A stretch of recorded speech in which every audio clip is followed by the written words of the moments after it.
Ce que j'ai trouvé d'intéressant dans le projet de l'Odyssée Cartier, c'était que ça traduisait une volonté réelle de la marque pour moi de proposer un grand spectacle. Composer pour Cartier, c'est une perspective de composer pour être entendu un peu de partout dans la planète. Comme il est toujours nécessaire de se faire peur un peu au début, s'il y en avait besoin, ça m'a fait peur. C'est partie des marques qui ont une véritable histoire. C'est également une marque de créateurs, de gens qui font les choses, qui les font bien.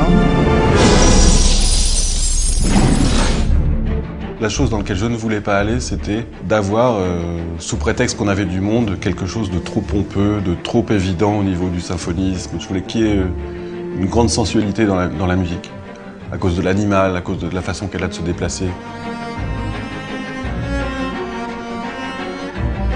C'était une évidence qu'il fallait tourner avec une vraie panthère, du début à la fin du film. Ça ne nous a pas forcément aidé, ni moi, ni à la production, ni personne, mais je pense qu'il y a une bonne part de magie qui provient de cette décision.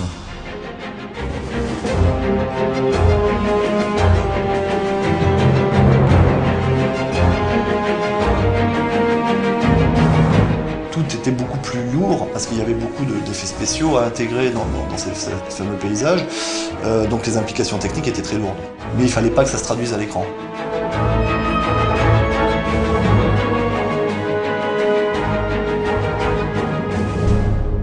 Un des éléments importants, ça a été quand même de préserver certaines parts d'inconnus. Dans la séquence de la neige, les panthères n'avaient jamais vu la neige.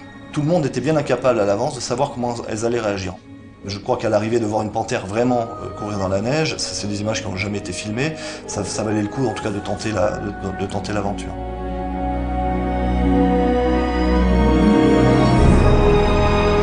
Tous ces lieux que l'on traverse au cours donc, de cette odyssée, ils ne sont pas anodins, ce sont des lieux qui renvoient réellement à l'histoire de la marque. Et l'idée était effectivement que ce soit une véritable odyssée au sens où on ne passe pas d'une séquence à l'autre par un simple cut, mais on essaye réellement d'accompagner cette panthère, de la suivre dans son voyage.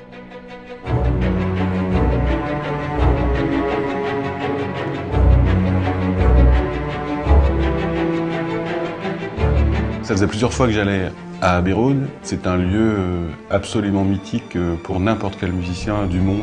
D'ailleurs, le monde entier vient enregistrer à Abbey Road. C'est une grosse responsabilité, une émotion que d'être là, même en tant que visiteur, je dois dire. Donc si a fortiori on y travaille, c'est encore plus émouvant. Ça fait partie vraiment, pour l'instant, des grands souvenirs pour moi, des meilleurs souvenirs.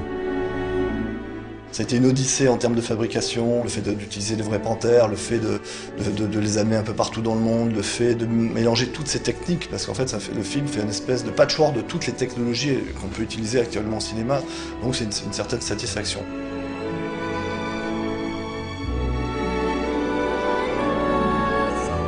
Il n'y avait pas de réelle limite autre que l'imaginaire.